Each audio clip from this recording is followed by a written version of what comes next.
Hello साथियों, भारतीय न्याय संहिता BNS 2023 में हम पढ़ने जा रहे हैं आपराधिक षड्यंत्र के विषय में ऑफ क्रिमिनल कॉन्स्पिरेसी। साथियों, धारा 61 जो कि IPC की धारा 120 का की समरूप है। हम धारा 61 का भाग 1 पढ़ेंगे। क्या पढ़ेंगे? धारा 61 का भाग 1 आपराधिक षड्यंत्र क्रिमिनल कॉन्स्पिरेसी। इसमें क्या बताया गया है? इसमें भी दो पार्ट हैं, A और B। धारा 61 भाग 1 के भी दो पार्ट हैं, A और B। A क्या कहता है? एन इलीगल एक्ट, कोई अवैध कार्य। B क्या कहता है? B कहता है कोई ऐसा कार्य जो अवैध नहीं है। क्या कह रहा है B? जो भाग 1 का B पॉइंट है, धारा 61 भाग 1 का B पॉइंट कह रहा है। पहला तो कह रहा है कि कोई अवैध कार्य करना, लेकिन अवैध कार्य कैसे किया जाएगा? दो या दो से अधिक व्यक्तियों के बीच समझौता होगा। सबसे मेन चीज इसके लिए तथ्य है। तो कोई अवैध कार्य किया जा रहा हो। दूसरा पॉइंट क्या कह रहा है? कोई ऐसा कार्य जो अवैध नहीं है।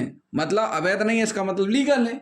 कोई ऐसा कार्य जो वैध है, जो लीगल है, उसको अवैध साधनों द्वारा, यहां साधनों का मतलब है तरीकों द्वारा, उसको अवैध तरीकों द्वारा करना। तीसरे पॉइंट क्या कह रहे हैं इसी में?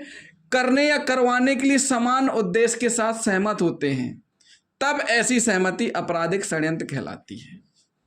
फिर से समझिए, धारा 61 भाग 1 आपराधिक षड्यंत्र मतलब दो या दो से अधिक व्यक्तियों के बीच एक ऐसा समझौता जो कि कोई अवैध कार्य करने के लिए हो, या कोई ऐसा कार्य जो वैध है, जो कि लीगल है, उसको अवैध साधनों द्वारा करना, या करने या करवाने के लिए समान उद्देश्य के साथ सहमत होते, तब ऐसी सहमति आपराधिक षड्यंत्र कहलाती है। क्या कहलाती है? ऐसी सहमति आपराधिक षड्यंत्र कहलाती है। इसके लिए आवश्यक तत्व क्या है? आवश्यक तथ्य इसके लिए दो या दो से अधिक व्यक्तियों के बीच समझौता होना, फिर किसी अवैध कार्य को करने के लिए, वैध कार्य को अवैध साधनों तरीके से करने के लिए, और तीसरा जहां समझौता जनित कार्य स्वयं अपराध न हो तो उक्त दशा में ऐसे समझौते के अनुसरण में कोई कार्य किया गया। तो साथियों, हम आपको फिर से समझाते हैं। बहुत महत्वपूर्ण धारा है आपराधिक षड्यंत्र, जो कि 120 का की समरूप है IPC की।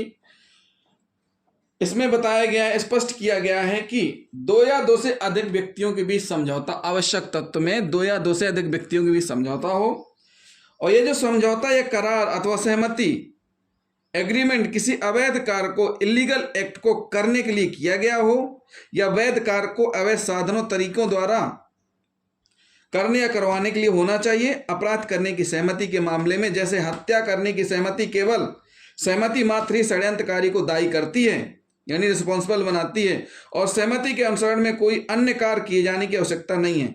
परंतु यदि सहमति किसी व्यक्ति को भोजन उपलब्ध करवाने की हो, यह सहमति दो व्यक्तियों के बीच संविदा भंग होने की हो, तो केवल सहमति के आधार पर वे आपराधिक षड्यंत्र के रिस्पॉन्सिबल या दायी न होंगे।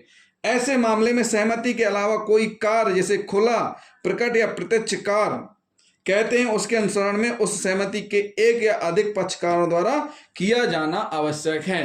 क्या किया जाना? एक या अधिक पक्षकारों द्वारा किया जाना आवश्यक है।